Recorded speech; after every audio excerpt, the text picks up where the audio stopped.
Sebelum kita membahas tentang proses penciptaan manusia yang dikaji dengan tafsir tematik, terlebih dahulu kita akan membahas tentang proses penciptaan manusia menurut ilmu biologi manusia.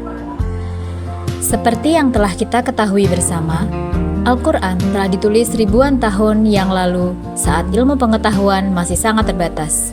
Namun di dalamnya telah memuat materi penting dalam kajian ilmu biologi, yaitu tentang proses penciptaan manusia.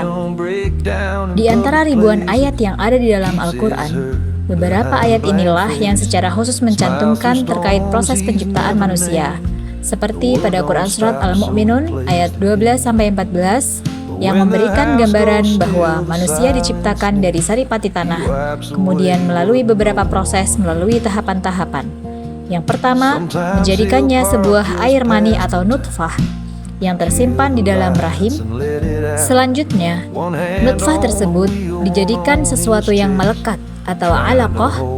Kemudian, dari sesuatu yang melekat itu dijadikan segumpal daging atau mudghah. Dari segumpal daging dijadikan tulang belulang atau idham. Kemudian dibungkusnya dengan daging atau laham sampai akhirnya menjadi makhluk yang berbeda. Begitu pula dijelaskan dalam Quran Surat Al-Hajj ayat 5, Quran Surat Ar-Rahman ayat 14, Al-Hijr ayat 26, 28 dan 33, serta Quran Surat Al-Insan ayat 2, bahwa manusia diciptakan dari tanah kering, air mani, kemudian menjadikannya segumpal darah dan segumpal daging. Jika dalam Al-Quran disebutkan kata-kata seperti nutfah, alaqah, idham, lahm, kemudian bagaimana proses perkembangan manusia dalam ilmu biologi?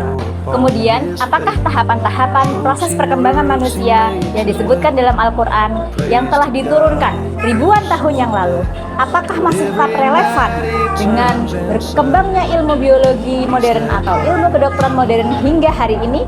Dari jutaan ekor sperma yang masuk, hanya ada satu sperma yang berhasil sampai pada ovarium.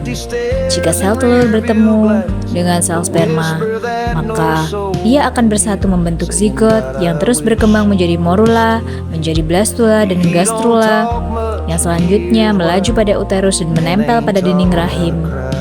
Tahapan ini disebut sebagai implantasi. Setelah itu berkembang menjadi tahap embrionik dan mulai terjadi proses organogenesis atau pembentukan organ di usia 3-8 minggu sampai akhirnya terbentuklah janin sempurna dan terus berkembang sampai ia siap dilahirkan ke dunia.